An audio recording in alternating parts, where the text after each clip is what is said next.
Welcome back. When a man returns to his hometown, it sparks a heart-stopping horror thriller. Our Gio Benitez spoke with actor Sam Claflin about his new show, Lazarus. Set amidst a backdrop of mystery, loss, and grief, Prime Video's highly anticipated new thriller series, Harlan Coben's Lazarus, follows Joel Lazarus, played by Sam Claflin, as he returns home following his father's death, only to be pulled into a web of cold case murders. Yeah, sounds interesting, right? Let's take a look. There's been a lot of suspicious deaths over the years. My sister... It was 25 years ago. Yeah, but 2 unsolved deaths. And for both of them, the culprit never caught. Where are you? I think whoever killed Sutton killed Dad. Oof, the mystery right there. Sam Claflin right here with us on Prime. Thank you so much for joining us. Thank you for having me. Absolutely. I mean, we were just talking about this. Harlan Coben. You're in a Harlan Coben thriller right now. Yeah, and it's a ride. So yeah, it is a ride, right? I mean, he is a gentle giant. You know, the man can't do wrong. I feel like I'm a fan of his work. I'm a fan of him as a person. It's I'm his biggest fan, I'd have to say. What was it like for you to play this character of Joel Lazarus? Challenging, to say the very least. I think not only was it a sort of mental and emotional obstacle to overcome, but like physically, there was so much running, chasing. Screaming, shouting. It really was just a roller coaster ride. A roller coaster is exactly what you would expect from a Harlan story. Tell me about Bill Nye, because he plays your father in this. What was it like working with him, a legend?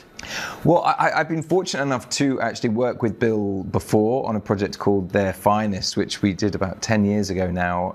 But we didn't have huge amounts of screen time together. I've obviously been a fan of his work for a long, long time, and having the opportunity to kind of go head to head with him in these sort of duologue scenes and sequences, I mean, it's a blessing. And not a lot of screen time because it's his suicide, right? That sort of triggers Joel Lazarus and gets him moving. Yeah, well, that's the sort of catalyst, I guess, that sort of triggers all of Joel's sort of previous traumas and demons from the past to kind of surface again.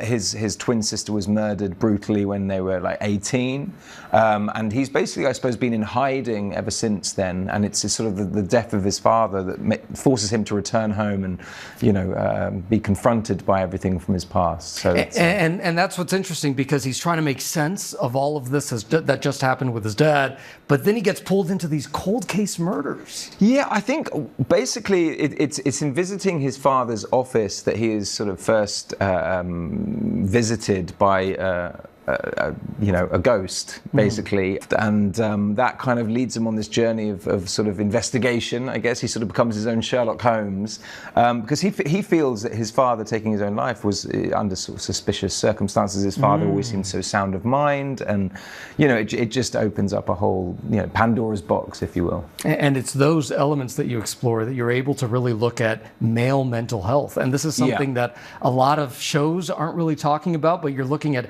how men grieve, how men process all of these things. I think, again, one of the reasons I resonated so deeply with the script is because I think where I find myself in my own life at the moment, at the end, you know, the end of my 30s, but you know, speaking on behalf of most men who are sort of end of their 30s, beginning of their 40s, I turned 40 this month. Well, this is it. We often hear the term midlife crisis, and you know, whatever that may mean for each person is different. But like, I think suppressing feelings, suppressing emotions, and forcing all these sort of traumas and childhood wounds far down and never wanting to talk about them, they start and they begin to bubble up, and you're then forced to sort of confront them.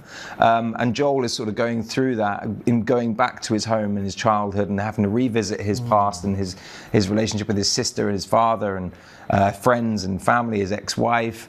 You know, all of it just comes seeping out all at once, and that, you know, that's something that I guess I learned that from Joel by kind of, after we finished filming. I think the exhaustion of filming led me to kind of go on my own similar journey, you know, of self-discovery. So it's been a real insightful experience, to say the very least. Sam, thank you so much for joining us. You're a pleasure. Congratulations. Thanks, man.